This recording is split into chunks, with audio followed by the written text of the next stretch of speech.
voyager dans le temps.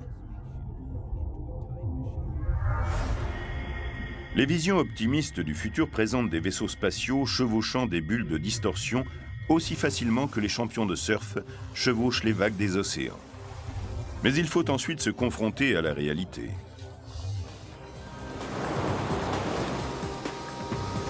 Si le surf nous permet de comprendre comment fonctionne un moteur à distorsion, il est clair quand on observe un surfeur débutant qu'un moteur à distorsion est difficile à réaliser.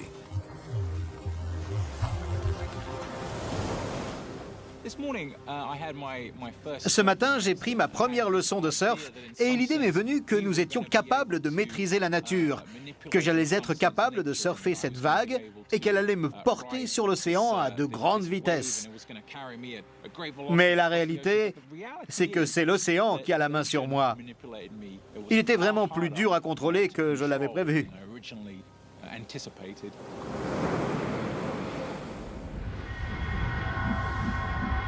Et le contrôle est un vrai problème, car la science dit qu'un vaisseau à distorsion ne peut produire son propre champ de distorsion. L'un des problèmes régulièrement cités dans le cas du moteur à distorsion, c'est que le vaisseau pourrait être déconnecté par hasard de la bulle, c'est-à-dire qu'il pourrait ne plus trouver le moyen de communiquer avec la bulle et ne plus pouvoir en sortir. Mais que se passerait-il si le vaisseau n'avait pas à se soucier d'entrer ou de sortir de la bulle ? On pourrait imaginer qu'une civilisation avancée, ayant découvert de nouvelles lois physiques, disposerait d'une sorte de couloir ou d'escalier à distorsion. On déposerait un vaisseau dans le tube de distorsion préalablement apprêté et il pourrait surfer sur une vague jusqu'au bout. Ce serait comme un TGV qui filerait vers les étoiles. Ces wagons pourraient transporter les voyageurs plus vite que la lumière, mais celui qui l'inventerait aurait besoin de milliers d'années pour le construire et utiliserait plus d'énergie que tout ce qu'on peut imaginer.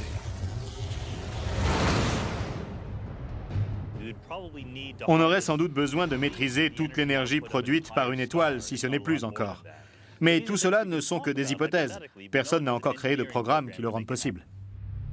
Lorsque des astronomes ont récemment découvert que l'expansion de l'univers s'accélérait, ils se sont dit que c'était dû à une énergie sombre et mystérieuse, présente partout dans l'univers. Quelques-uns ont suggéré que cette énergie sombre pouvait être maîtrisée et alimenter des vaisseaux spatiaux ou des machines à voyager dans le temps.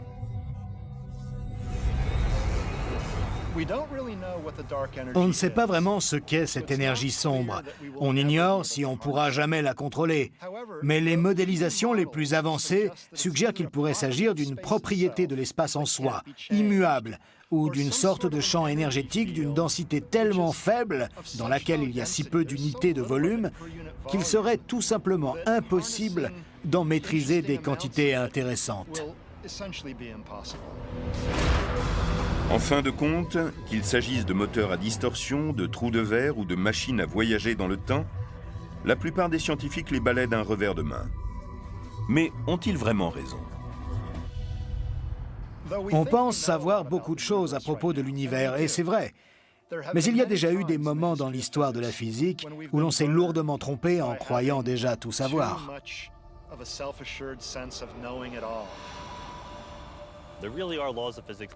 Il y a des lois de la physique qu'on ne peut violer, mais il y a aussi la technologie.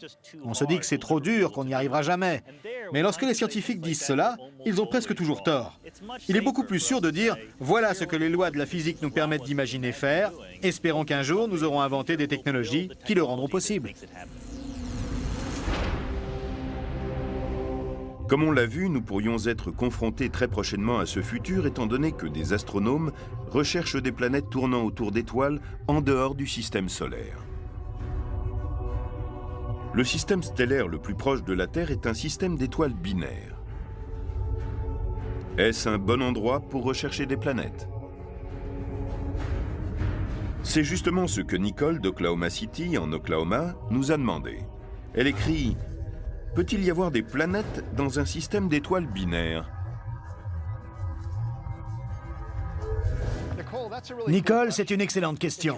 Il s'avère que dans un système binaire, une planète peut tourner aussi bien près de l'une des deux étoiles qu'autour des deux, mais dans ce cas de plus loin. En revanche, elle ne peut orbiter parmi elles. Elle ne peut par exemple former un 8. Cette trajectoire est instable et la planète serait rapidement éjectée. On est peut-être sur le point de découvrir une planète de la taille de la Terre autour de l'une des 2 étoiles du système d'Alpha du Centaure, le voisin le plus proche du Soleil. Ce serait une excellente raison d'explorer le domaine des voyages spatiaux à très grande vitesse et du voyage dans le temps.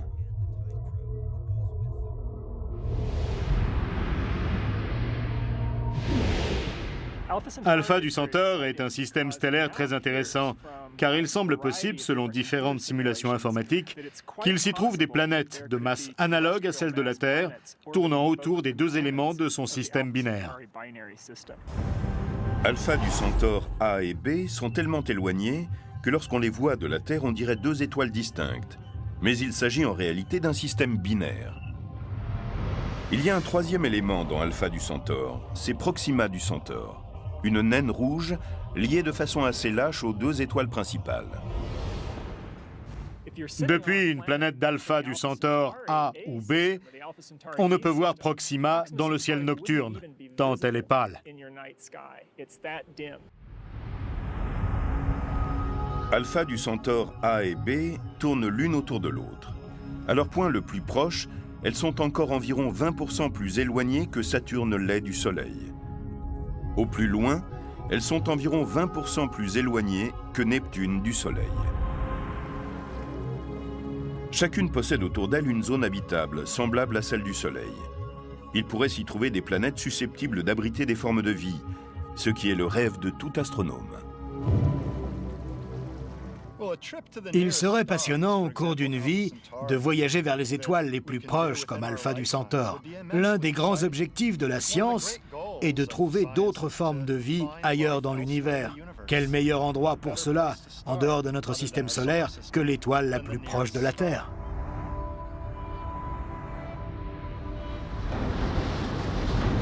Mais aujourd'hui, le voyage dans l'espace devient un voyage dans le temps, car nous avons pour objectif une mission qui serait possible, selon les lois de la physique que nous connaissons. Cette mission pourrait parcourir dans l'espace plus de 4 années-lumière en seulement 45 jours.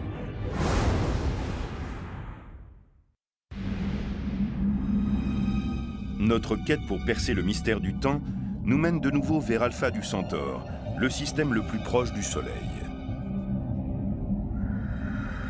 Depuis la Terre, c'est la destination la plus évidente pour un vaisseau qui ne peut éviter la question du voyage dans le temps pour accomplir sa mission.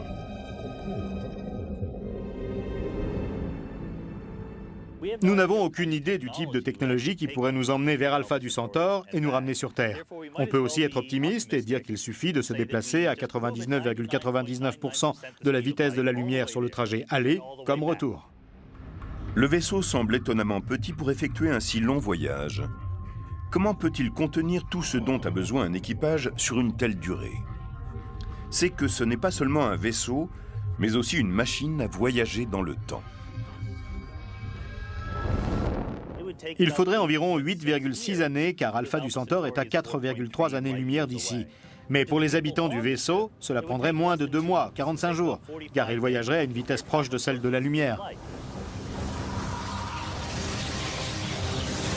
Les astronautes devraient aussi surmonter le problème de l'accélération, mortel lorsqu'on atteint la vitesse de la lumière.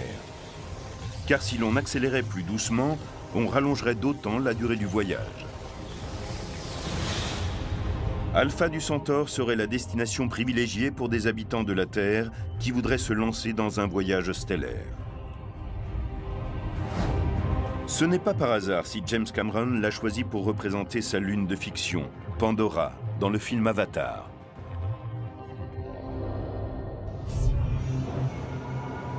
La raison pour laquelle on irait sur Alpha du Centaure est en rapport avec les recherches intensives menées pour trouver une planète comme la Terre autour d'Alpha du Centaure B, l'une des 2 étoiles du système binaire.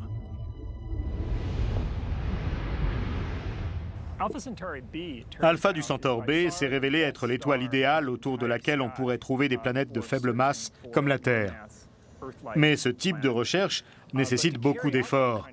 Cela ne peut s'accomplir en quelques nuits à l'aide d'un simple télescope.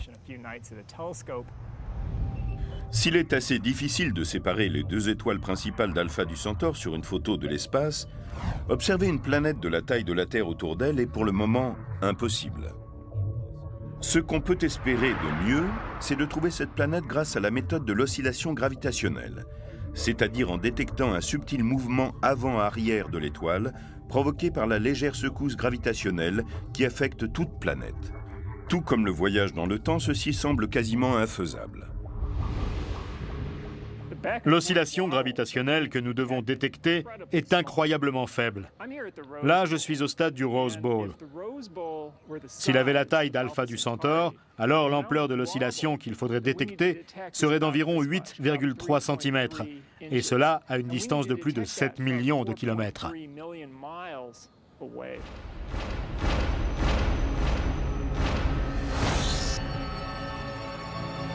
Alpha du Centaure B est légèrement plus petite que A. C'est autour d'elle que se concentrent les recherches, parce qu'une étoile plus petite montrera un mouvement plus ample, plus facile à détecter. On devrait avoir une réponse dans 3 à 5 ans.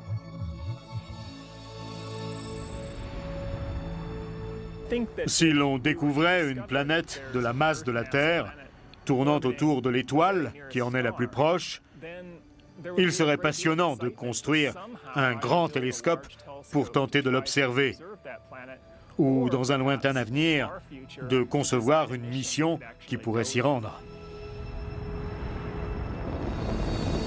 Le but de notre quête étant maintenant identifié, on peut imaginer notre vaisseau spatial en orbite autour de la Terre sur le point de partir pour sa première mission vers Alpha du Centaure. La vitesse élevée du vaisseau l'amènerait à être comme une machine à voyager dans le temps. Son horloge ralentirait pour que ses passagers puissent approcher d'Alpha du Centaure en 3 à 4 semaines. Ils verraient alors les choses plus près qu'aucun humain ne les aurait encore jamais aperçues.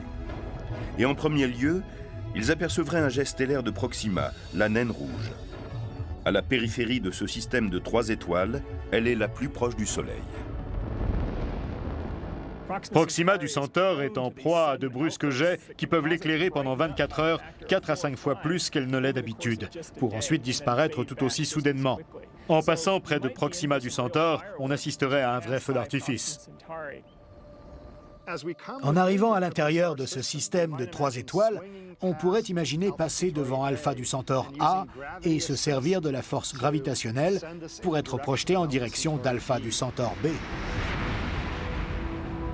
Cette sœur de la Terre serait la destination finale du vaisseau. Les voyageurs seraient impatients de l'explorer et d'y chercher la vie.